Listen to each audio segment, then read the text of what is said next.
அன்பார்ந்த மாணவர்களே, மீண்டும் ஒரு குருகுல நிகழ்ச்சியில் உங்களை சந்திப்பதில் பெருமகிழ்ச்சி அடைகின்றோம்.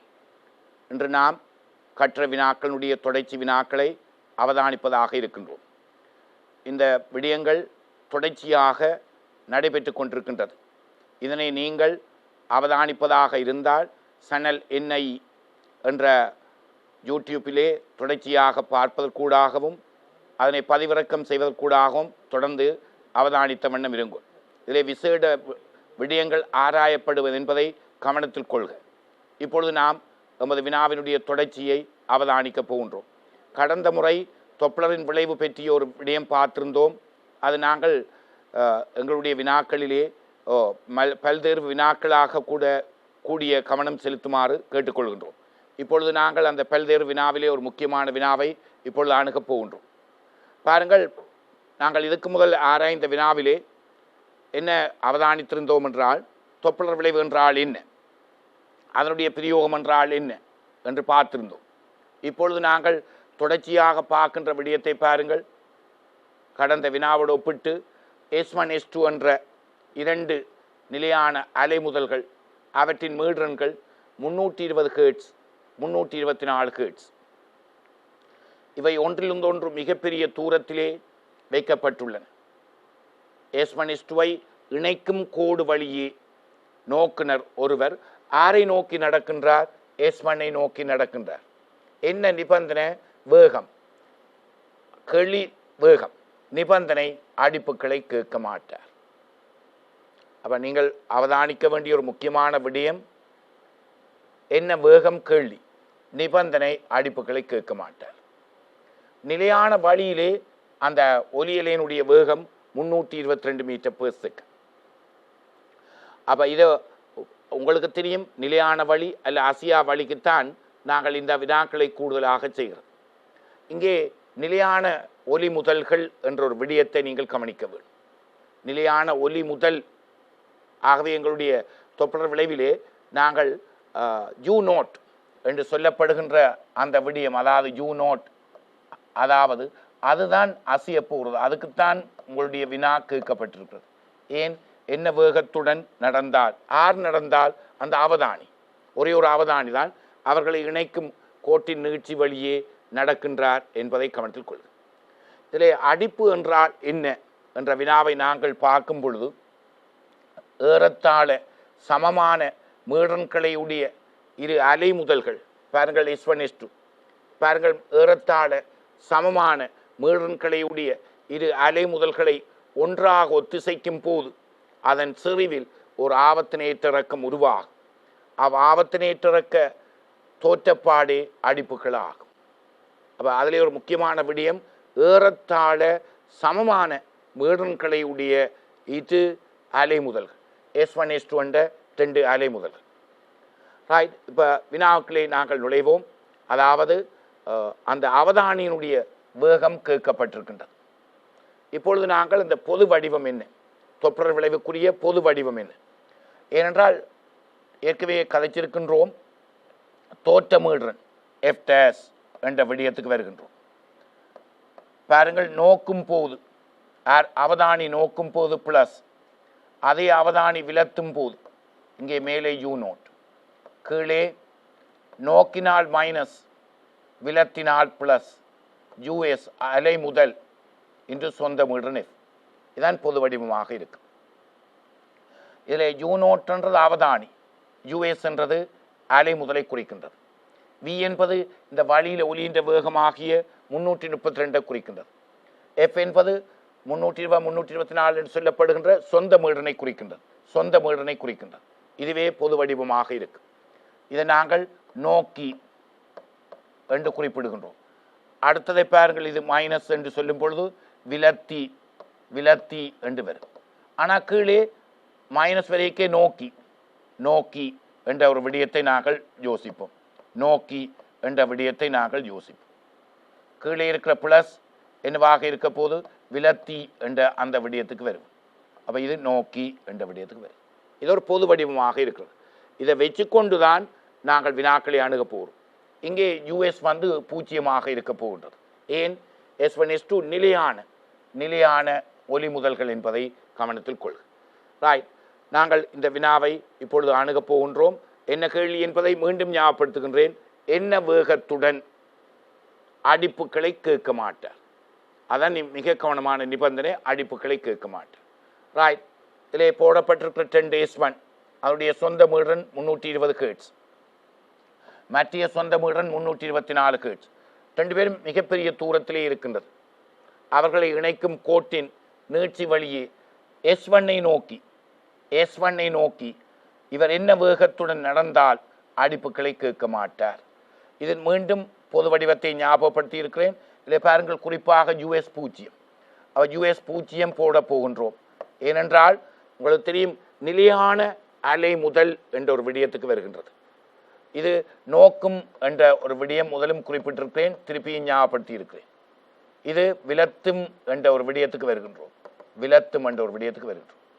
அப்போ S2 பொறுத்த மட்டில் விலத்தும், ஆனால் S1 பொறுத்த மட்டில் நோக்கும். ஏன் பாருங்கள், இங்கே நோக்கி போகின்றது. ரைட், இப்போ நிபந்தனைகளை பார்த்து கொள்ளுவோம். ரைட், இது தோற்றமீடனுக்கான கோவை. அதாவது ஒரு ஆள் F1க்குரியது F1' நோக்கும் போது, மற்றவர் விலத்தும் போது, ரெண்டு பேர். இவருடைய சொந்த மீடன் F1, இவருடைய சொந்த மீடன் F2. அவதானிக்கு கேட்கிற தோற்றமுடன் F', அவதானிக்கு கேட்கிற தோற்றமுடன் F2'. அடிப்புகளை கேட்க மாட்டார். ஆவே F1', அதாவது 2 தோற்றமீடன்களும் சமன். அடிப்புகளை கேட்க மாட்டார் என்ற ஒரு விடயத்துக்கு நாங்கள் வரும்பொழுது 0. இதை சொல்லுவார்கள் FB என்று சொல்லுவார்கள்.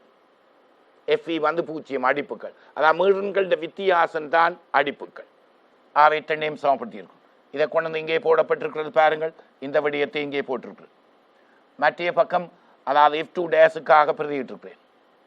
இதிலே சொந்த மீடன் 320, இதுக்குரிய சொந்த மீடன் 324. ரைட், அடிப்புக்குறி நீக்கப்பட்டு இந்த விடை இங்கே அணுகப்பட்டிருக்கிறது. எவ்வாறு வருகிறது? 80V. அதாவது இதை சுருக்கும் பொழுது இதையும் சுருக்கும் பொழுது உங்களுக்கு வரக்கூடிய விடை அதாவது 80. இதிலே பாருங்கள் 81, அதான் அங்கே இருக்கின்றது. 81 அங்கே இருக்கின்றது. ஆகவே நாங்கள் ஒரு பக்கம் கொண்டு வரைக்க பாருங்கள், 81 80 161 V ஒன்று தான் வரப்போகின்றது. 81V, இது 80V. ஆகவே ஒரு V வரும். இந்த V எங்களுக்கு பந்தியிலே தரப்பட்டிருக்கிறது 322 என தரப்பட்டிருக்கிறது. ஆகவே நாங்கள் சுருக்கும் பொழுது அந்த அவதானியினுடைய வேகம், அலைமுதல் நிலை அவதானியுடைய வேகம் 2 மீட்டர்/செகண்ட். ஆகவே என்ன வேகத்துடன் நடந்தால் அடிப்புகளை கேட்க மாட்டார்? அடிப்புக்கான விளக்கங்கள் இங்கே தரப்பட்டிருக்கிறது. ஆகவே வினாவை ஒருக்கா மீண்டும் ஞாபகப்படுத்தி பாருங்கள், இந்த விடயத்தை பாருங்கள்.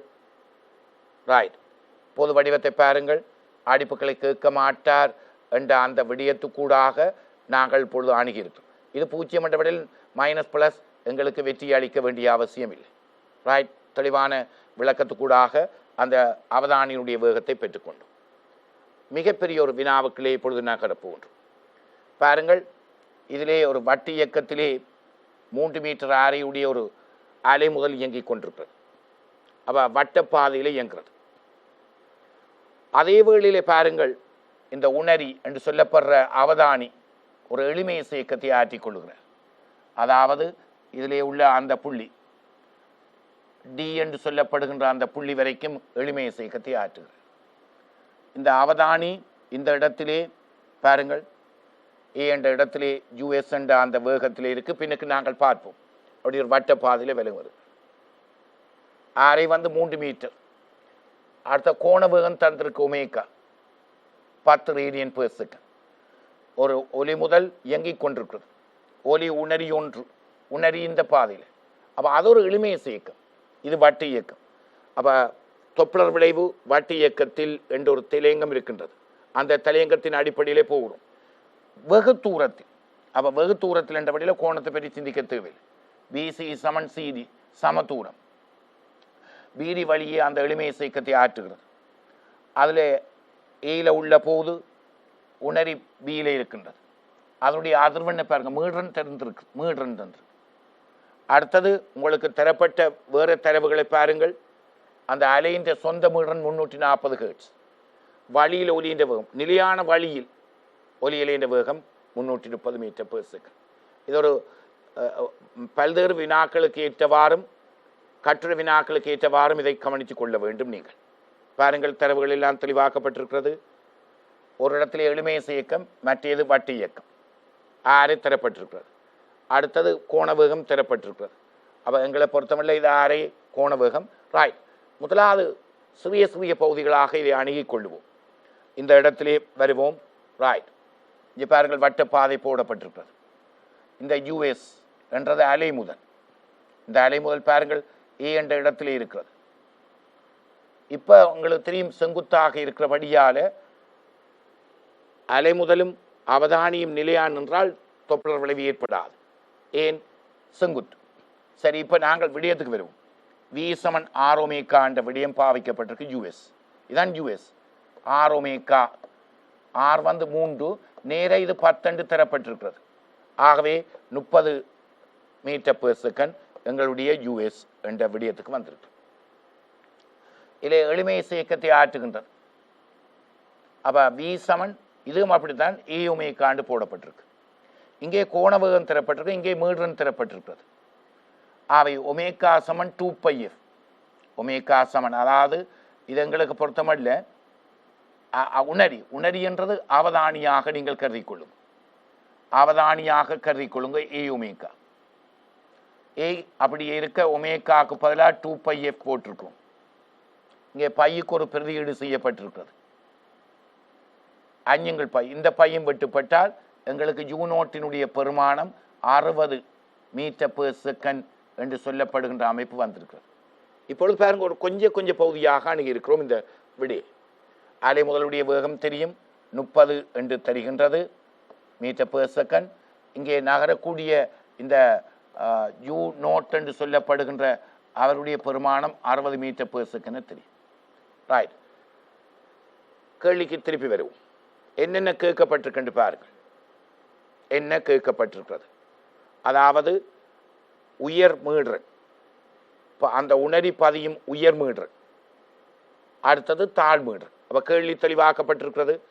உயர் மீடுறன், தாழ் மீடுறன், அந்த 2 விடயத்தையும் கவனிச்சிங்க. அப்போ நாங்கள் கவனமாக இருக்க வேணும். ஒன்றை ஒன்று நோக்கி விலத்தி செங்குத்தாக எல்லாம் இயங்குகிறது. அப்போ நாங்கள் இப்பொழுது பார்ப்போம், உயர் மீடுறனுக்கான கோவையை தெளிவுபடுத்திக் கொள்வோம். ரைட், இது மீண்டும் ஞாபகப்படுத்தியிருக்கு. முன்னைய வினாவிலும் இந்த பொது வடிவம் பார்த்துருக்கின்றோம். ரைட், இதில் பாருங்கள், உயர் மீடுறன். அப்போ மேலே ப்ளஸ் வர வேணும், கீழே மைனஸ் வர வேணும். அப்போ கடந்த ஆண்டு 2019 உயர் தடைக்குரிய உயர் பெருமானம், அப்போ மேலே உயர்வாகவும் கீழே குறைவாகவும் இருக்குவோம். மேலே கூட்டப்பட்டிருக்கிறது, கீழே கழிக்கப்பட்டிருக்கிறது என்ற அப்போதான் உங்களுக்கு உயர் பெருமானம் பெறப்படுகின்றது. அவை இதில் நோக்கும் போது கீழே மைனஸ் வரும் பொழுது பாருங்கள், மைனஸ் வரைக்க அது நோக்கும் போது, இரண்டும் ஒன்றை நோக்கும் போது, இரண்டும் ஒன்றை நோக்கும் போதான உயர் மீடனாக இருக்கும். அப்போ இந்த உயர் மீடனுக்குரிய பெருமானத்திலே நிலையான வழியிலே உங்களுக்கு தரப்பட்டிருக்கு 330 வழி, நிலையான வழியில் உலேண்டுவது. ஜூனோட்டுக்கான பெருமானம் ஏற்கனவே 60 என்று காணப்பட்டிருக்கிறது. கீழே நோக்கும் போது 330 sin 30, ஆகவே உயர் மீடுறன் 442 ஹெர்ட்ஸ் ஆக இருக்கு.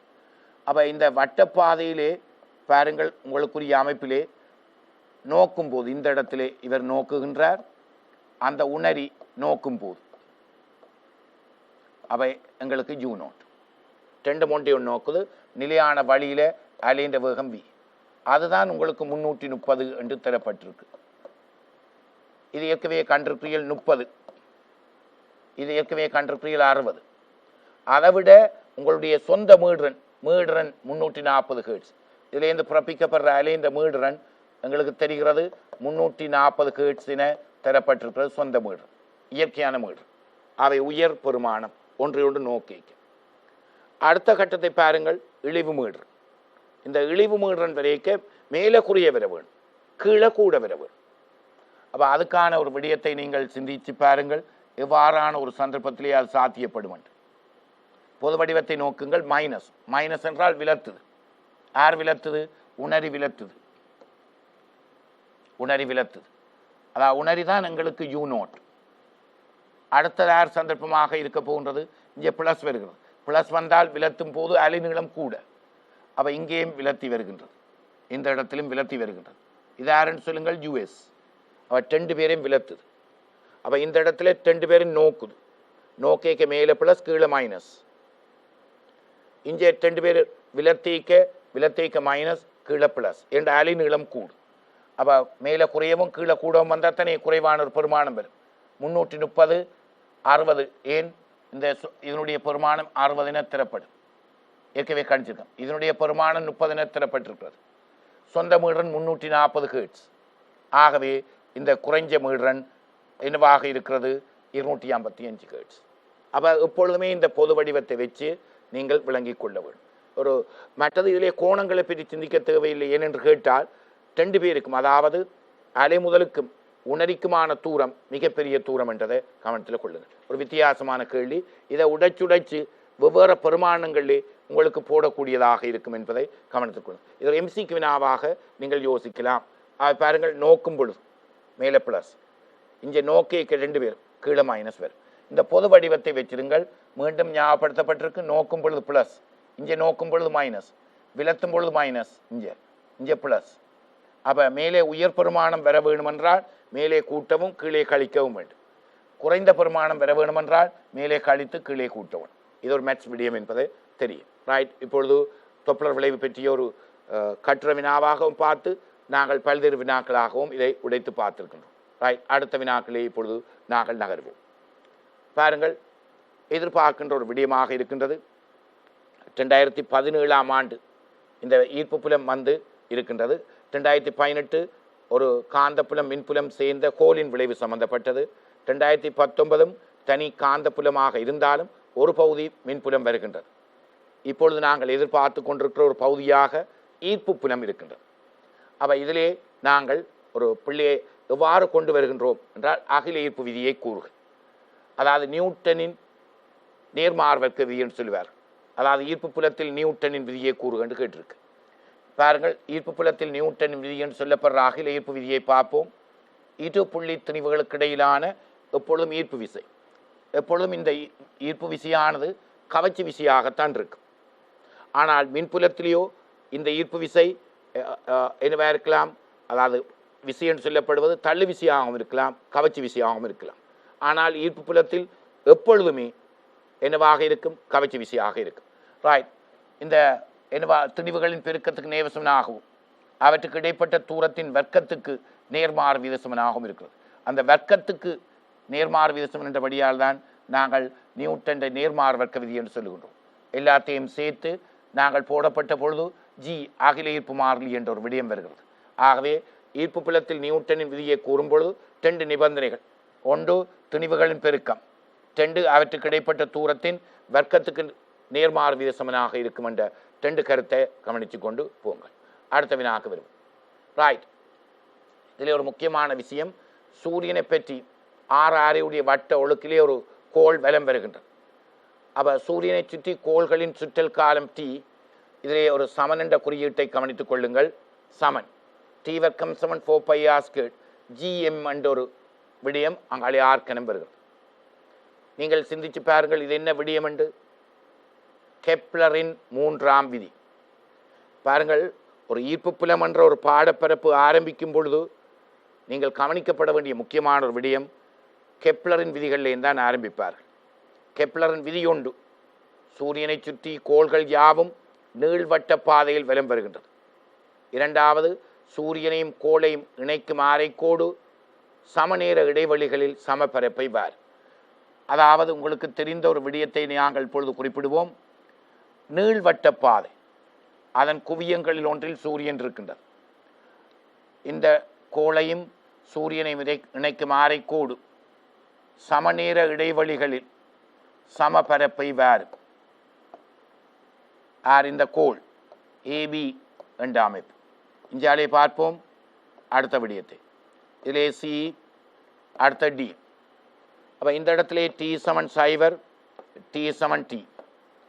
அப்போ நாங்கள் என்ன முடிவுக்கு வரலாம்?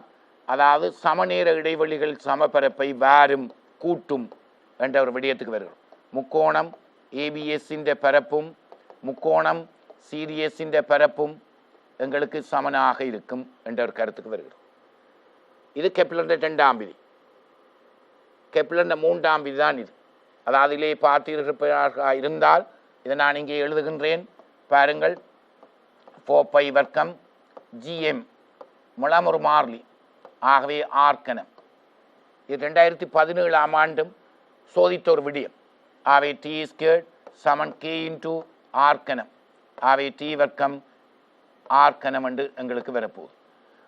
இங்கே சுருக்கமாக சொல்லுகின்றேன், கோள்களினுடைய சுற்றல் காலத்தின் வர்க்கம் என்னது? கோள்களினுடைய சுற்றல் காலத்தின் வர்க்கம் கோளுக்கும் சூரியனுக்கும் இடையிலான சராசரி தூரத்தின் கனத்துக்கு, ஏனென்றா சராசரி தூரத்தின் கனத்துக்கு நேவசமன். இந்த சராசரி தூரம் என்றதுக்கு காரணம் சூரியன் அந்த நீள்வட்ட பாதையின் குவியத்தில் இருப்பதாலே ஒரு இடத்துல தூரம் கூட ஒரு இடத்துல தூரம் குறைவாக இருக்கும். அதை நீங்கள் கவனத்தில் கொள்ளவும். அப்போ கெப்லரின் 3ஆம் விதி என்ற ஒரு விடயம் நீங்கள் கவனிக்க வேண்டும். கெப்லரின் 3ஆம் விதி என்ற அந்த விடயத்தை இந்த இடத்திலே ஞாபகம். அவ பாடங்கள் ஆரம்பிக்கும் பொழுது ஈர்ப்பு புலம் என்றது கட்டாயம் கெப்லர் விதியிலே தான் ஆரம்பிக்கும். இப்பொழுது இதை என்ன கேட்டிருக்கார்? என காட்டு கண்டு கேட்டிருக்கிறார், நிறுவச் சொல்லி கேட்டிருக்கிறார். எங்கேருந்து ஆரம்பிக்க போகிறோம்? நியூட்டன் நேர்மார்வர்க்க விதியிலேருந்து ஆரம்பிக்கிறதுக்காகத்தான் நியூட்டன் நேர்மார்வர்க்க விதி கேட்கப்பட்டிருக்கிறது. விளக்கங்கள் சரியோ? ராய்ட். இப்பொழுது நாங்கள் அந்த நிறுவலை ஆரம்பிக்க போகின்றோம். ராய்ட். எஃப் சமன் எம்ஏ. ஏனென்றால் ஒரு நீள்வட்ட பாதையில் விளம்பரிக்க வட்ட இயக்கம். அப்போ உங்களுக்கு தெரியும், வட்ட இயக்கத்துக்கு, அதாவது கிடை வட்ட இயக்கத்துக்கு சில உதாரணங்கள் சொல்லும் பொழுது நாங்கள் குறிப்பிட்டிருக்கின்றோம். பூமியை சுற்றி கோள்கள் வலம் பெறுவது, சூரியனை சுற்றி கோள்கள் வலம் பெறுவதெல்லாம் ஒரு வட்ட இயக்கத்தினுடைய பேசிக். ஏன் கருவை சுற்றி எலக்ட்ரான்கள் வலம் பெறுவது, ஒரு கிடையான தரைவழியே கரடான தரைவழியே வாகனம் ஒன்று இயங்குதல், இவையெல்லாம் கிடைவட்ட இயக்கத்துக்கு ஒரு மிக முக்கியமான உதாரணம். இப்பொழுது நாங்கள் பார்ப்போம். சூரியன் அதனுடைய எத்தனை கபிலேமெண்ட் வச்சிருக்கின்றோம். இங்கே பாருங்கள், ஒரு கோள் அதனுடைய எத்தனை சிமோல் என்று வச்சிருக்கின்றோம். அப்போ இது ஒரு வட்டப்பாதையில் இயங்க வேணுமாக இருந்தால் கட்டாயம் மைய நாட்ட விசை இருக்க வேண்டும். அந்த மைய நாட்ட விசை பாருங்கள், உங்களுக்கு தெரியும் நியூட்டன் 3ஆம் விதி பாருங்கள். இதிலே அது ஒரே பொருள். இதிலே பாருங்கள் சோடி விசைகள், அது வெவ்வேறு பொருட்களே இருக்கிறது. சோடி விசைகள் வெவ்வேறு பொருட்களில் இருக்கிறது. பாருங்கள், இங்கே ஒரு கவச்சி விசை, மற்ற கவச்சி விசை மற்ற இடத்தில். ஈர்ப்பு புலத்தில் எப்பொழுதும் கவச்சி விசை. இந்த தூரமார் ரைட். நாங்கள் இந்த திசையிலே எஃப் சமனைமே பாவித்திருக்கிறோம். அந்த ஈர்ப்பு கவச்சி விசை காரணமாகத்தான் வட்டப்பாதையில் விளம்பெறுகின்றன. அவை ஜி கபிலேம் சிம்பிளேமோ பாருங்கள். ஆர்முடலுக்கு நாங்கள் போடுகின்ற 2 விடயம், வீஸ் கேட்டப்போன ஆர் போடலாம் வட்ட இயக்கம், அல்லது ஆர் ஒமேகா வர்க்கம் போடலாம். நாங்கள் தேவை கருதி ஆர் ஒமேகா வர்க்கம் தான் போட்டிருக்கின்றோம். அந்த ஆர் ஒமேகா வர்க்கத்தை பாருங்கள். ஏன்டா அதுக்குள்ள நீ கோண வேகம் பெற, அதுக்குள்ளதான் நீ சுற்றல் காலம் பெற போகிறது. இதில் ஒரு எம் நிப்பாட்டப்பட்டிருக்கின்றது. அப்போ உங்களுக்கு தெரியும் டி சமன் 2π/ஒமேகா. அவை ஒமேகா 2π/t, அதுதான் இங்கே பிரதியிடப்பட்டிருக்கிறது ஒமேகா வர்க்கத்துக்கு. இந்த ஆர் இங்கே கொண்டு சேர்க்கப்பட்டு ஆர்கனமாக இருக்கின்றது. எம் விடப்பட்டிருக்கிறது. ஆகவே 4π வர்க்கம் இல்லை டி வர்க்கம் என்று வரும். நாங்கள் உடனடியாக எழுவாய் மாற்றி இருக்கின்றோம். எவ்வாறு? டி வர்க்கம் சமன் 4π வர்க்கத்துங்கள் ஜிஎம் ஆர்கனம். இதில் இது மாறிலியாக இருக்கின்றது. 4π மாறிலி, ஜி மாறிலி, கெப்லேம் துணிவு மாறிலி. அவை கெப்லரின் 3ஆம் விதி பெறப்பட்டிருக்கிறது. எங்களுக்கு காட்டப்பட வேண்டிய விடயம் இதுவே, அது வடிவாக காட்டப்பட்டிருக்கு என்பது கவனத்தில் கொள்க. மேலும் மேலதிகமாகத்தான் கீழே சில விடயங்களை குறிப்பிட்டிருக்கின்றோம். ரைட். அப்போ 2ஆம் வினா முடிந்திருக்கிறது. அடுத்த வினாக்கு போவோம். இதிலே ஒரு காட்டப்பட்ட ஒரு கோள் அமைப்பு இதிலே நாங்கள் பார்ப்போம். அது விடுபட்டிருக்கின்றது. பாருங்க, இப்படி ஒரு கோள் அமைப்பு இருக்கிறது. உங்களுக்கு தெரியும், ஒரு கோள அமைப்பொன்று எங்களுக்கு தரப்பட்டிருக்கிறது. அதிலே சும்மா பார்த்து கொள்ள முடியும். இந்த காட்டப்பட்ட அந்த 4.8 மீட்டர் ஆரையுடைய ஒரு கோள் ஒன்றை இந்த உரு காட்டுகிறது. இந்த கோளின் மேற்பிழப்பிலே ஈர்ப்பு பிழைச்சரிவு பெரிய ஒரு பெருமானமாக இருக்கிறது. அதாவது 16 நியூட்டன் கிலோகிராம் -1. ஏனென்றால் எங்களுக்கு தெரியும், பூமியினுடைய மேற்பரப்பிலே ஈர்ப்பு பிழைச்சரிவு பூமி இது பாருங்கள் வேறு ஒன்று கோள், வேறு ஒரு கோளாக இருக்கிறது. அப்போ அந்த கோளினுடைய ஈர்ப்பு புலச்சரிவு தான் தரப்பட்டிருக்கு. உங்களுக்கு தெரியும் பூமியினுடைய ஈர்ப்பு புலச்சரிவு 10 பூமிக்கு மேற்பரப்பில். அது தூரத்துடன் மாறுபடும் என்ற ஒரு விடயத்தை நீங்கள் கவனத்தில் கொள்ள வேண்டும். எவ்வாறு பூமிக்குள்ளே பேருந்து பூமிக்கு வெளியிலே, இது பூமியின் மேற்பரப்பு. இதில் தான் உங்களுக்கு என்னவாக இருக்கும் உயர்வான ஒரு பெருமானம் ஜி. அந்த உயர் பெருமானத்தின் பெருமானம் 10.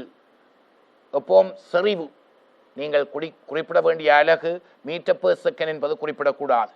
என்றால் செறிவு நியூட்டன் கிலோகிராம் -1 என குறிப்பிட வேண்டும். ஏனென்றால் ஜி எஃப்/எம் என்ற அந்த கருத்திலே மிக கவனமாக இருக்க வேண்டும். பார்த்தீங்களே, என் ஈர்ப்பு புலச்சரிவை பாருங்கள், newton coulomb minus metre per second வர்க்கம் வருதென்றாலும் நீங்கள் அதிலே குறிப்பிட வேண்டாம். இதுதான் உயர்வாக இருக்க போது. இது பூமிக்குள்ளே, இது பூமிக்கு வெளியிலே நடக்கின்ற சமம். இது வெளியே, பூமிக்கு வெளியே. இது உட்பக்கம், உட்பக்கம், பூமிக்கு உட்பக்கமாக இருக்கிறது. ஆகவே இதில் தான் உயர்வாக இருக்கிற போது. இந்த எங்களுக்கு தெரியும் ஏற்கனவே பூமியினுடைய ஆரை கோள வடிவம் என்றும் அதனுடைய ஆரை 6.4 மீட்டர் என்பதும் எங்களுக்கு தெரிஞ்ச ஒரு விடயம். இங்கே ஒரு கோள வடிவம் தான் நாங்கள் கருதுகிறோம். அது வட்டமண்டல படத்து பேருக்காக சொல்லப்பட்ட ஒரு விடயம். வினா என்ன கேட்டிருக்கு? ஈர்ப்பு புலச்சரிவு தந்துட்டு முதலாவது கேள்வி கோளின் திணிவை கணிக்கு. அப்போ உங்களோட பாடப்பிறப்பிலே ஒரு செய்தி இருக்கிறது, பூமியின் திணிவும் அடர்த்தியும் காணல் என்ற ஒரு செய்தி இருக்கிறது. பூமியின் திணிவும் அடர்த்தியும் காணல் என்ற ஒரு செய்தி இருக்கிறது. அதிலே எடுகோள் இருக்கிறது, பூமி எங்கனமும் சீரான அடர்த்தி பெரம்பல், அது ஒரு எடுகோள். 2வது எடுகோள் பூமி ஒரு கோள வடிவம் என்ற ஒரு எடுகோள் இருக்கின்றது. அப்போ அந்த 2 எடுகோளும் இங்கே நாங்கள் பயன்படுத்தித்தான் அந்த பெருமானம் ஜி எவ்வாறு எடுத்திருப்போம்? ஜி சமன் ஜி m/r² என்றது நிறுவப்பட்டிருக்கு. இது நேரடியாக பாவிக்க சொல்கிறார்கள். அவை எம் எங்களுக்கு எவ்வாறு வரப்போகின்றது? GR² கீழ் கேபிள் ஜி என வரப்போகின்றது. கோளின் திணிவை கணக்கிறதுக்கு அடர்த்தி இதிலே கேட்கப்படவில்லை. எங்கே பார்ப்போம் அந்த விடயத்தை எவ்வாறு கணித்திருக்கிறார்கள். ஜிக்கு 16 போடுவார்கள். அடுத்த 6க்கு அங்கே தந்திருக்கிறார்கள் ஆரை 4.8 மீட்டர் தந்திருக்கிறார். அடுத்தது அகில ஈர்ப்பு மாறிலி உங்களுக்கு தெரிய வேணும். இதிலே குறிப்பிடப்படவில்லை போல அகில ஈர்ப்பு மாறிலி ஜி எங்களுக்கு தெரிஞ்ச ஒரு பெருமானம் 6.6 சரியான குறைஞ்ச பெருமானம். அதாவது அதனுடைய பெருமானம் தெரியும். அழகு நான் போடுகின்றேன் அடுத்த கட்டமாக. இதை வச்சு கொண்டு முதலாவது கேள்வி, இது ஒரு வேறு பூமி அல்ல என்ற இதனுடைய பெருமானம் 16. அதனுடைய திணிவை கணிக்கிறதுக்கான ஆயத்தத்தை இப்பொழுது செய்வோம். ரைட், நேரடியாக போடப்பட்டிருக்கு. ஆனால் இதை சில வேளை நிறுவி செய்ய வேண்டிய ஒரு தேவை ஏற்பட்டிருந்தால் இவ்வாறு நிறுவி செய்யலாம். எவ்வாறு? இதிலே நீங்கள் ஒரு சோதனை திணிவு எம்மை வையுங்கள். மேட்ரியம் கேபிள் இப்படி இருக்கட்டும், இதனுடைய ஆரை ஆர். அப்போ இதிலே கோள வடிவம் என்ற அந்த விஷயத்தை கவனியுங்கள். ரைட், நாங்கள் எவ்வாறு போட போகிறோம்? ஜி எஃப்/எம். இது நீங்கள் வச்ச திணிவு. கேபிள் எஃப்க்கு எவ்வாறு குறிப்பிடுவோம் என்று கேட்டால் G cable M small m/r எஃப்க்கு, அதாவது ஈர்ப்பு கவர்ச்சி விசைக்கு ஆர் வர்க்கம் கீழே சிமோல் எம் வெட்டுப்பட்டால் உங்களுக்கு வரும் ஜி கேபிள் m/r வர்க்கம் என தெளிவாக வருகிறது. அதை நேரடியாக இங்கே போட்டிருக்கிறேன். ஆனால் நிறுவ தெரிய வேணும். அதே போல இதிலிருந்து நாங்கள் இன்னொரு கோவையையும் உங்களிடம் பகிர்ந்து கொள்ளலாம். அடர்த்தி, பூமியினுடைய அடர்த்தி, சராசரி அடர்த்தி, அதாவது திணிவின் கீழ் பூமி கோள வடிவம், அதை கவனித்துக் கொள்ளுங்கள். ரெடுகள் பூமியினுடைய திணிவு தெரியும். பாருங்கள், இங்கே எழுவாய் மாற்றம் செய்யப்பட்டிருக்கிறது. ஜி ஆர் வர்க்கம், இதில் ஜி இந்த ஜி ஆர் வர்க்கம் ஜி இருக்கிறது. கேபிள் ஜி 4/3 பை ஆர் கனம். ஆவை ரோ 3g/4π gr என்று வருகிறது ஆர் அடர்த்தி. அப்போ பூமியினுடைய அடர்த்தி, நான் பூமிக்கு கழிச்சு கொண்டிருக்கேன். இங்கே தரப்பட்டது கோள். பூமியினுடைய அடர்த்தி, சராசரி அடர்த்தி 5500 kg/m கனம். ஆனால் உண்மையான அடர்த்தி 10,000 kg/m. அதே போல இதில் இருந்து நாங்கள் எம் யாருக்கு வருகின்றது? ஜிஆர் வர்க்கத்தின் கீழ் கேபிள் ஜி பிரதியிடுவது கூடாக 6.0 1024 கிலோ பூமியின் திணிவாக இருக்கும். இதில் இருந்து நாங்கள் வருவோம். இது ஒரு கோள், எங்களுக்கு தரப்பட்டது ஒரு கோள், வேறொரு கோளை பற்றி தரப்பட்டிருக்கிறது. ஆகவே எதுக்கும் இது ஒரு பொதுமையான சமன்பாடு, பொது வடிவத்தை இதிலே குறிப்பிட்டிருக்கோம், இங்கே நிறுவப்பட்டிருக்கிறது. ரைட், திணிவு இதார் அந்த ஜிக்கு பதிலாக தந்திருக்கிறார். 10 அல்ல 16. யார் தந்திருக்கிறார்? 4×8=16. ஆனால் பூமியினுடைய ஆரை அது உங்களுக்கு தெரியும், 6400 கிலோமீட்டர். 6400 கிலோமீட்டர். நீ அதில் 6.4×16 மீட்டர் என்பது உங்களுக்கு தெரியும். இது பூமி ஆரி என்றதை கவனத்தில் கொள்ளுது. ரைட், இப்பொழுது பாருங்கள் அந்த உபகோள், அந்த கோளினுடைய திணிவு பாருங்கள் தெளிவாக இருக்கிறது. 5.5×10^24. எல்லாம் பிரதியீடுகள் எல்லாம் சரியாக அமைந்திருக்கிறதா பாருங்கள். எதிர்பார்க்கிற ஒரு விடயத்தை இப்பொழுது உங்களோடு பகிர்ந்து கொண்டிருக்கிறதா நினைச்சுக்கொள்ளுங்கள். அடுத்த வினாக்கு வருவோம். இந்த இன்னொரு விடயம் பூமியின் திணிவு, அந்த திணிவு இங்கே பயன்படுத்தப்பட வேண்டும் இந்த வினாவிலே. பூமியினுடைய திணிவு அதுக்காகத்தான் அது கேட்கப்பட்டது. ரைட், அப்போ அந்த நிறுவல்கள் எல்லாம் பார்த்துருக்கிறீர்கள். இப்பொழுது வருவோம். இந்த முறை நாங்கள் அழுத்தம் சம்பந்தமான வினாக்கு வந்திருக்கிறோம். கோளின் மேற்பரப்பின் மேல் சில புள்ளிகள் இருக்கிறது, PQ 2 புள்ளி தந்திருக்கிறார். பீல உள்ள ஈர்ப்பழுத்தம் பார்த்தீங்களா, ஈர்ப்பழுத்தம் என்றால் 2019ஆம் ஆண்டு வினாவிலே நீங்கள் அவதானித்த விடயம் ஈர்ப்பழுத்தம் V - GM/R என்ற ஒரு விடயம் இருக்குது. பார்த்தீங்களா, அங்கே மைனஸ் இருக்கிறது. முடிவிலியில் தான் 0.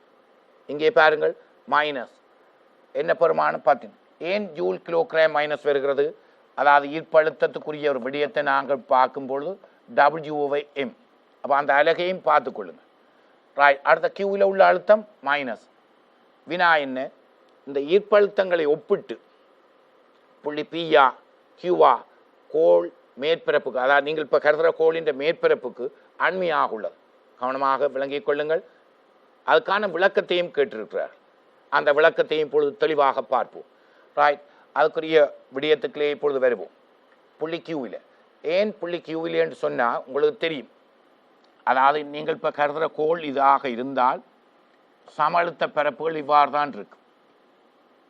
சம அழுத்த பரப்பு இது மற்ற அழுத்த பரப்பு வீல, அதாவது முடிவிலியில் ஈர்ப்பழுத்தம் மின் அழுத்தம் 0 என கொள்ளப்படும். இவையெல்லாம் சம அழுத்த பரப்பு.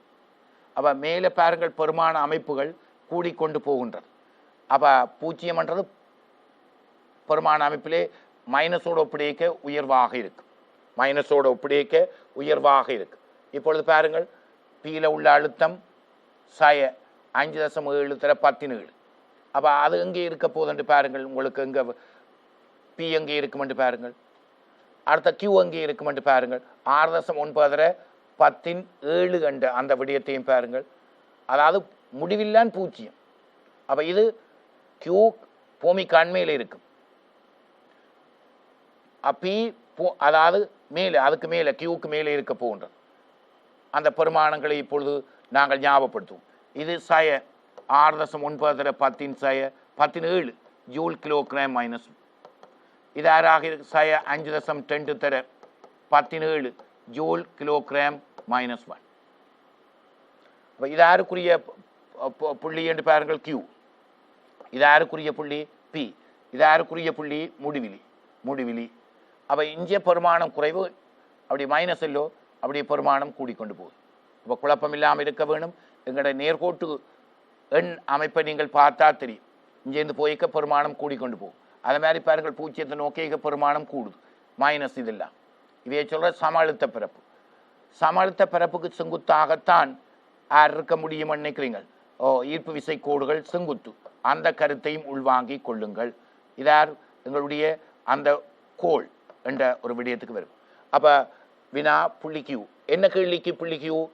பூமியினுடைய அல்லது அந்த கோளினுடைய மேற்பரப்புக்கு அண்மையாக இருக்கிற அந்த புள்ளி, அந்த சம அழுத்த பிறப்பில் இருக்கிற ஒரு புள்ளி. சம அழுத்த பிறப்பில் வேலை செய்ய வேண்டிய அவசியம் இல்லை. விளக்கம் சிம்பிளாக கொடுக்கப்பட்டிருக்கிறது.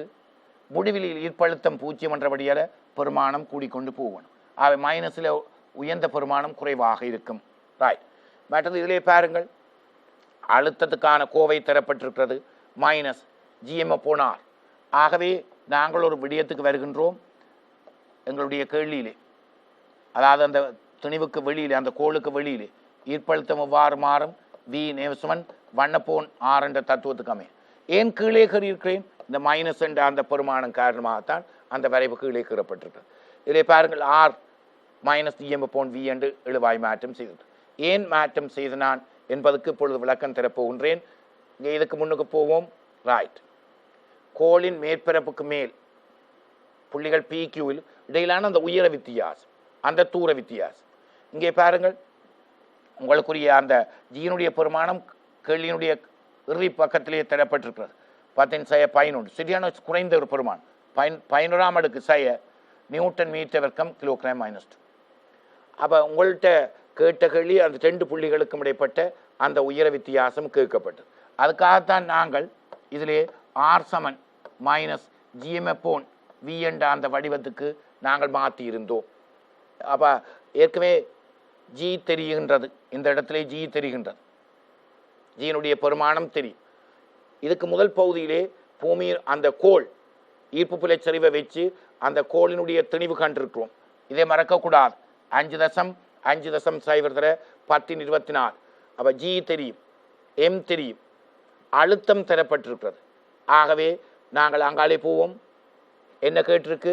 மேற்பரப்புகளுக்கு இடையில் உள்ள வித்தியாசம் கேட்கப்பட்டிருக்கிறது. அந்த நகழ்வுக்கு அடுத்த பக்கம் போவோம். ரைட், இதில் எழுவாய் மாற்றம் செய்துட்டோம். அப்போ சில ஜிக்கு எம்முக்கும் விக்கும் பிரதியீடு செய்ய போகின்றோம். இதில் வி பாருங்கள், திரும்ப திரும்ப கவனியுங்கள், கவனித்து போட்டு பிரதியிட்டு அந்த விடைக்கு வருகின்றோம். ரைட், அந்த பி என்ற புள்ளிக்குரியது 6.67 ஜிக்குரிய பெருமானம். 5.5/1024 பாருங்க, பெரிய திணிவு ஒரு கோள், அது எம்முக்குரிய திணிவு. இதார் அங்கே தரப்பட்ட அழுத்த பெருமானம், பிக்குரிய அழுத்த பெருமானம் 5.17. இது ஏற்கனவே கணித கோவையில் இருந்தது. இது மைனஸ் 2 இல்லாமல் போகும்பொழுது 7.0/15 தர என்ன வருது? 6ஆம் அடுக்கில் அந்த மீட்டர் வருது.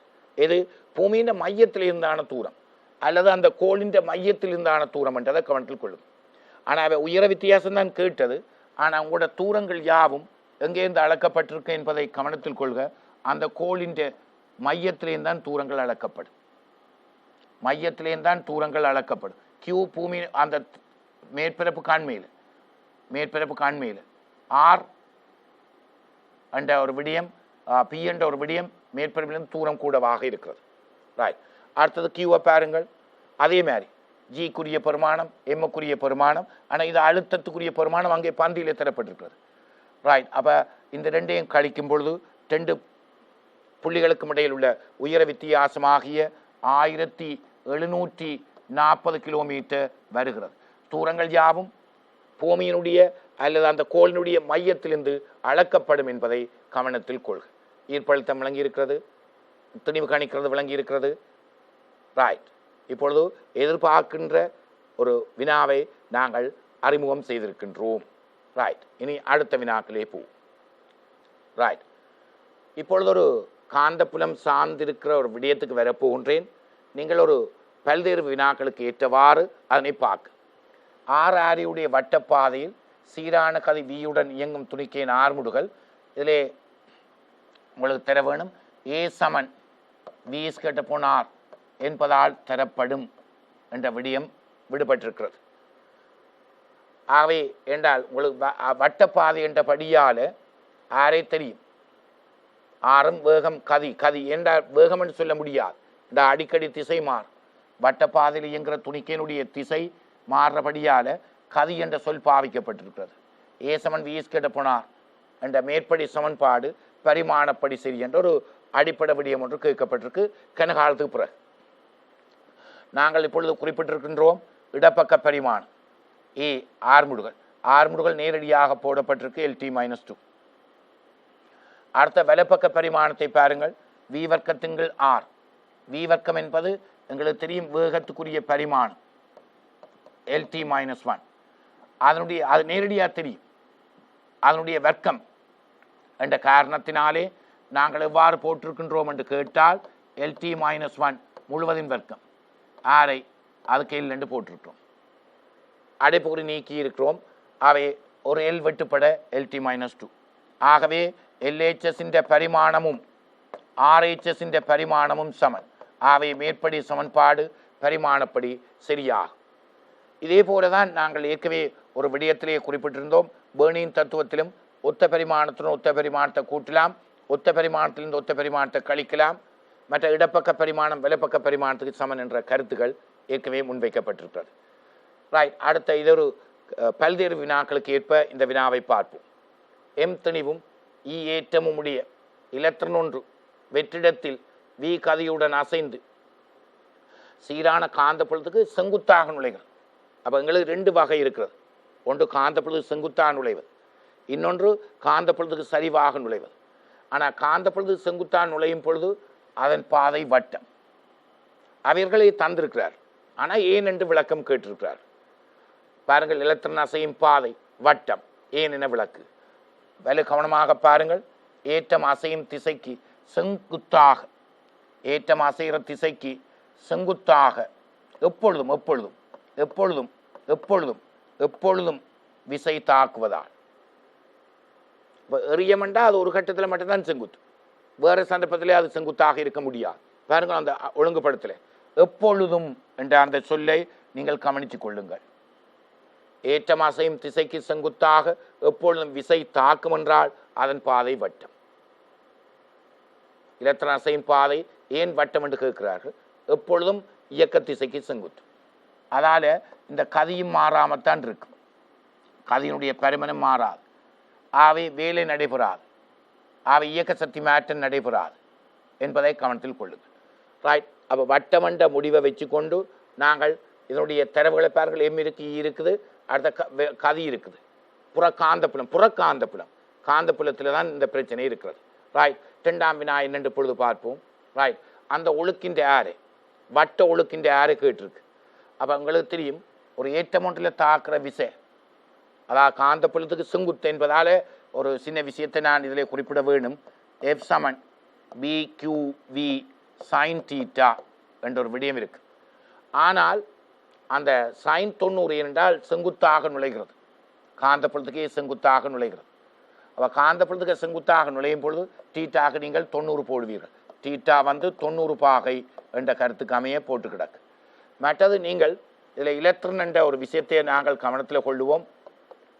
காந்தப்புலம் இந்த தாளுக்கு, இந்த ஸ்கிரீனுக்கு செங்குத்தாக இருக்கிறது. அவை எலக்ட்ரான் ஒன்று வாறு நுழைகிறது V என்ற வேகத்தோடு. அவை இதில் தாக்குற விசைக்கு இடக்கை விதியை நாங்கள் பாவிக்க போகிறோம். இடக்கை எடுப்போம். காந்தப்புலம் உள்ளுக்கே இலத்திரன் திசைக்கு எதிர் திசையிலே மின்னோட்டம், இது காந்தப்புலம். விசை கீழே, ஆனால் அந்த விசை எப்பொழுதும் என்னவாக இருக்குது? தாழ் முழுக்க, அதாவது இந்த ஸ்கிரீன் முழுக்க காந்தப்புலம் பரம்பி இருப்பதாலே அதனுடைய முழு பாதையும் வட்டமாகும், இல்லாட்டி ஒரு பகுதியாக வந்துடும். ஆகவே இஞ்சாலும் நான் போட வேண்டி இருக்கிறது ஏனென்றால் வட்டம் என்ற வழியால் காந்தப்புலம் முழுவதும் பரம்பி இருக்கிறது. அப்போ BQV sin 91 MV² என்ற அமைப்புகளே வருகிறது. இந்த R எழுவாய் மாற்றம் ஏன்? வட்ட ஒழுக்கின் ஆரையாது வினா. அப்போ இதிலே பாருங்கள், எங்களுக்கு M×V இருக்கு, இந்த R அங்கே போட்டு BQ. நீங்கள் வேணுமென்றால் இதை இவ்வாறும் செய்யலாம். R = திணிவுத்தர வேகம் உந்தம் என்ற ஒரு கருத்துப்பட சொல்லலாம். அடுத்தது BQ என்று வரும்.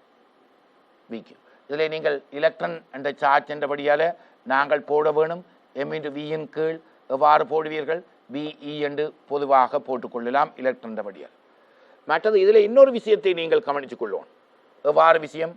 திணிவு, கதி, M, V மற்றும் B மற்றும் E என்பன மாறிலிகள் என்ற படியால் ஆறும் ஒரு மாறிலி. அப்போ ஆறு ஒரு மாறிலி என்ற படியால் நிலையான புள்ளியிலிருந்து சமதூரத்தில் அசையும் புள்ளியின் ஒழுக்கு வட்டம். அப்போ அந்த கருத்தும் வருகிறது. ஒழுக்கன்றது அந்த வட்டமாக அமைய போகிறது. ரைட், அவை ஆறுக்குரிய கோவைகள் தரப்பட்ட கணியங்களில் இருக்கா? M இருக்குது, E இருக்குது, B இருக்குது, V இருக்குது. V என்பது கதியை குறிக்கின்ற ஒரு குறியீடு. ரைட், அடுத்த வினாக்களே போகும். இந்த முழு சுற்றுக்கு எடுக்கும் நேரம் T, அதாவது முழு வட்ட இயக்கத்தை எடுக்கும் என்றால் இது உங்களுக்கு தெரியும். இன்னொரு சந்தர்ப்பத்தில் இந்த முழு சுற்றுக்குரிய காலம் கணிக்கிறது எவ்வாறுன்றதை நீங்கள் அறிஞ்சு கொள்ள வேண்டும். அப்போ முழு சுற்றுக்கு எடுக்கிற என்று சொல்லும் பொழுது முழு வட்ட இயக்கம். அப்போ வேகம் வந்து இடப்பெயர்ச்சியின் நேரம், அப்போ நேரம் வந்து இடப்பெயர்ச்சியின் வேகம். இங்கே முழு வட்டம், அப்போ உங்களுக்கு தெரியும் 2πr, இங்கே வரப்போகிறது வேகம் v. ஏற்கனவே கண்டிருப்பீர்கள் வேகத்துக்குரிய கோவை இதில் இதுக்கு முதல் உள்ள பகுதியிலே. அப்போ வேகத்தை நாங்கள் கொண்டு வந்து இங்கே பிரதியிட்டிருக்கோம். பிரதியிட்டு பாருங்கள் என்ன வருது, t = 2πm/bq என்று வருகிறது. இது காந்தப்புலத்துக்கு செங்குத்தாக நுழைந்தபடியால் தான் இதனுடைய பாதை வட்டம். ஆனால் அதே வேளையில் இப்பொழுது நான் ஒரு விடயத்தை, மேலிய விடயத்தை உங்களோடு கதைச்சு கொள்ளலாம். இவ்வாறு காந்தப்புலம் இருக்கின்றது. இப்படியான ஒரு காந்தப்புலத்துக்கு சரிவாக ஒரு ஏற்றம் ஒன்று நகருமாக இருந்தால் அதனுடைய பாதை சுருளிவில் சுரிப்பாதை. அப்போ சுரிப்பாதை என்ற ஒரு விடயத்தையும் நீங்கள் கவனத்தில் கொள்க. அப்போ ரெண்டு இந்த வட்டங்களுக்கு இடைப்பட்ட அந்த தூரம் புரி என்று சொல்லுவார்கள். புரி தூரம், புரியடை என்று சொல்லி நீங்கள் கோலமானிகளில் நகர நுண்மானி திருக்கணிச்சியிலே பார்த்திருப்பீர்கள். புரியடை தூரம் என்று சொல்லுவார். அப்போ இந்த வேகம் ரெண்டாக பிரிக்கப்படும். அதாவது இதோட அமைக்கிற கோணம் தீட்டா என்றால் v cos தீட்டா, அடுத்தது v sin தீட்டான்னு வரும். இந்த நிலைக்குத்து வேக கூறு அது வட்ட இயக்கத்தை ஆற்ற உதவும். அந்த வட்டப்பாதையில் ஆற்ற உயரும். ஏன், அந்த காந்தப்புலத்துக்கு செங்குத்து கூறு ஆகவே அது வட்டத்து இயங்கும். இந்த வட்டத்துக்குரிய காலமாக அமையும். இது v sin தீட்டாவுக்குரியது. ஆகவே நாங்கள் அந்த இடத்துல செங்குத்து கூறுக்குரிய விடயத்தை வச்சுக்கொண்டு நாங்கள் நேரம் காணக்கூடியதாக இருக்கும். அதே மாதிரி கிடியாக எஸ்எம்என் வீட்டி பாவித்து நாங்கள் என்ன செய்யலாம், அந்த புரிக்கான தூரம் பாவிக்கலாம். புரி பாவிக்கும் பொழுது, புரி தூரம் காணும் பொழுது நாங்கள் கொடுக்கக்கூடிய அமைப்பு p v cos தீட்டா இன்று நாங்கள் இந்த டீக்கு பிரதியிடுவோம். டீக்கு பிரதியிடுறதுக்கு நாங்கள் எவ்வாறு இருக்க போகின்றது, அந்த வட்ட இயக்கத்துக்குரிய சமன்பாட்டை நீங்கள் பாவிக்கவும். அந்த இடத்துல இந்த விடயம் தேவைப்படுகின்றது. அதை நாங்கள் கொண்டு இதில் பிரதியிடுவது கூடாக நாங்கள் அந்த நேரத்தை காணக்கூடியதாக இருக்கிறது. இப்பொழுது பாருங்கள், செங்குத்து ஆக நுழையும் போது உள்ள பாதையும் சரிந்து இயங்கும் போதுள்ள பாதையும் நாங்கள் பார்த்துக்கோம். சுரிப்பாதை என்று சொல்லுகின்றோம். ரைட். இப்பொழுது காந்த புலத்திலே எதிர்பார்க்கின்ற சில எம்சிக்கு வினாக்களுக்குரிய வடிவங்களை இப்பொழுது நாங்கள் பார்த்திருக்கின்றோம். அடுத்த வருவோம். இதோடு சேர்த்து ஒரு மின்புலத்தையும் அறிமுகப்படுத்தி இருக்கின்றேன். பாருங்கள், தட்டுகளுக்கு இடைப்பட்ட தூரம் 6 மில்லிமீட்டர். தட்டுகளுக்கு இடைப்பட்ட தூரம் 6 மில்லிமீட்டர். அடுத்தது அந்த இதிலே பாருங்கள், உள்நுழையுது ஒரு எலக்ட்ரான் ஒன்று உள்நுழைஞ்சு இந்த பாதையால் வெளியேறுகிறது. இங்கே கீழே தான் +45, மேலே சைவர் இருக்கிறது. அப்போ மின்புலம் எவ்வாறு போகும் என்றால் ப்ளஸ்லேருந்து மைனஸை நோக்கி போகும். மின்புலம் +லேருந்து மைனஸை நோக்கி போகும் என்ற அந்த விடயம். இது சார்பாக இது மைனஸ். அப்போ உங்களுக்கு தெரியும், மின்புலம் இந்த போக்கிலே இருந்தால் இதில் எலக்ட்ரானை வைத்தால் விசை கீழே தாக்கும். மின் விசை அது வந்து EQ என்று சொல்லப்படுற மின் விசை கீழே தாக்கும். 2 சமாந்திர தட்டுக்களுக்கு இடைப்பட்ட ஒரு இந்த முறை அந்த ஏற்றம், அந்த எலக்ட்ரான் சரிஞ்சு போகின்றது. இது 30 பாகை என்றால் இங்கேயும் 30 பாகை வரும். ரைட். கேள்விக்கு வந்துட்டு நாங்கள் அந்த விடயத்தை அணுகுவோம். இப்பொழுது கேள்வியை பாருங்கள். அந்த 2 சமாந்திர தட்டுக்களுக்கும் இடைப்பட்ட இடைவெளி தூரம் 6 மில்லிமீட்டர். வெற்றிடத்தில் வைக்கப்பட்டிருக்கிறது. அவ வெற்றிடத்தில் வைக்க இந்த மின்புலத்தை தவிர வேற ஈர்ப்பு புலம் பற்றிய ஒரு கருத்து கூட வரக்கூடாது. தட்டானது என்னவாக இருக்கு, 45 அழுத்தத்தில் உள்ளது. அந்த அந்த நுழைகிற ஏற்றம் தான் 25 கிலோ வெளியில் வருது. 25 கவனியங்கள். ராய். எலக்ட்ரான் கட்டையில் உள்ள எலக்ட்ரான் வெவ்வேறு கதிகளுடன் போனாலும் பிளவு ஏ நோக்கி தட்டுடன் 30 பாகை கோணத்தில் செலுத்தப்படுகிறது. அப்போ கட்டாயம் எறியத்தில் அதே வேகத்தில் பிளவு வியை விட்டு செல்லும்.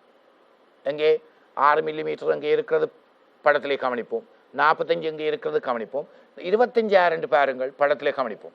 25 என்பதை படத்திலே கவனிக்கும். மற்ற 30 பாகை என்பதை கவனத்தில் அப்போ அது கவனித்து பார்ப்போம். திருப்பி இங்கே மேலே போவோம். ரைட். 6 மில்லிமீட்டர் தட்டுகளுக்கு இடைப்பட்ட தூரம். அந்த 25 மில்லிமீட்டர் உள்ளுக்கே நுழைந்தது வெளியிலே வருவதற்கான அந்த தூரம், அதாவது கிடைவீச்சுன்னு சொல்லலாம். அதாவது அந்த எறியத்துக்கான ஒரு கிடைவீச்சாக இருக்க போகிறது. அழுத்தம் விளங்குறது. மின்புலம் அங்கே இருக்கும் என்ற ஒரு விஷயம் தெரிகிறது. நேர்த்தட்டிலேருந்து மறைத்தட்டை நோக்கி இருக்கும். அப்போ உங்களுக்கு தெரியும் நேர்த்தட்டுக்குரியது. அப்போ ஏன் கீழே விசையை குறிச்சிருக்கின்றால் இங்கே எலக்ட்ரான் இருப்பதை நீங்கள் கவனத்தில் கொள்க. எலக்ட்ரானில் தாக்கும் விசை மின்புலத்துக்கு. அப்போ உங்களுக்கு தெரியும் மின்புலம் இவ்வாறு இருக்குமாக இருந்தால் அதாவது ப்ளஸ்லேருந்து தான் மைனஸை நோக்கி போகும் என்ற ஒரு ஆழமான செய்தியை பாருங்கள். அப்போ இதிலே நீங்கள் நேரேற்றத்தை வைத்தால் மின்புலத்தில் திசையில் விசை தாக்கும். மறையேற்றத்தை வைத்தால் அதாவது எலக்ட்ரானை வைத்தால் மின்புலத்துக்கு எதிராக விசை தாக்கும். இது நாங்கள் எலக்ட்ரானிலே பார்த்த ஒரு விடயம்.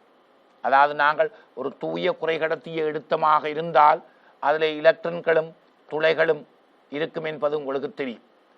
அப்போ கடத்திகள் யாவும் சமழுத்த பிறப்பு, கடத்திகள் யாவும் சமழுத்த பிறப்பு. அவை முனைகளுக்கு இடையிலே நாங்கள் ஒரு பேட்டரியை தொடுக்கும் பொழுது அழுத்த வேறுபாட்டை ஏற்படுத்தி கொள்ளுகின்றோம். இதில் ப்ளஸ் வி மைனஸ் வி என்ற அழுத்த வேறுபாட்டை ஏற்படுத்தி கொள்ளுகிறோம். அப்போ உங்களுக்கு தெரியும் ப்ளஸ்லேருந்து மைனஸ் நோக்கி அந்த மின்புலம் போக போகிறது. ஏன் இந்த பக்கம் உங்களுக்கு தெரியும் மின்புலம் ப்ளஸ் வரப்போகுது. இதிலே பாருங்கள் மைனஸ் வருகிறது. அவை துளையில் மின்புலத்தின் திசையில் விசை தாக்கும், எலக்ட்ரானில் மின்புலத்துக்கு எதிராக விசை தாக்கும்.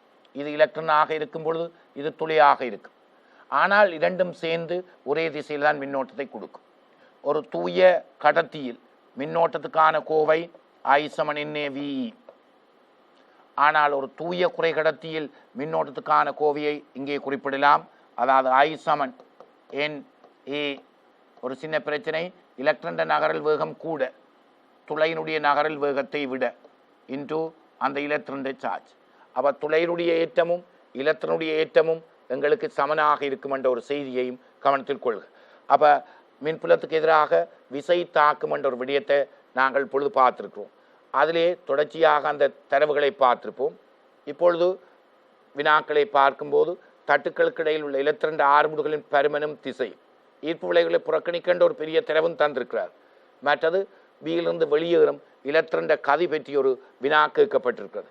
இதிலே நாங்கள் ஒரு சிறு பகுதியை இப்பொழுது நாங்கள் பார்ப்போம். அதாவது எலக்ட்ரான் ஆறுமுடுகளுக்குரிய விடயத்துக்கு வருவோம். பாருங்கள், மின்புலச் செறிவுக்கான ஒரு அமைப்பு எங்கள்கிட்ட இருக்கிறது. E= போடையில் நாங்கள் அது அழுத்தம் குறையுமன்றதுக்கு பதிலாக டெல்டா V/டெல்டா D. இது நியம சமன்பாடு, கவனம் அடிக்கடி வருகிறது. ஆகவே இங்கே நாங்கள் கொடுக்கின்றோம் V/D. இந்த V தட்டுகளுக்கு இடைப்பட்ட அந்த அழுத்த வேறுபாடு இங்கே 45, இங்கே 0, 45/0. இந்த தட்டுகளுக்கு இடைப்பட்ட தூரம் 6 மில்லிமீட்டர். அதுதான் இதில் மில்லிமீட்டர் என்ற படியில் போட்டிருக்கு. ஆகவே மின்புலச் சரிவு E 7.5 தர 10 வோல்ட் மீட்டர் -1.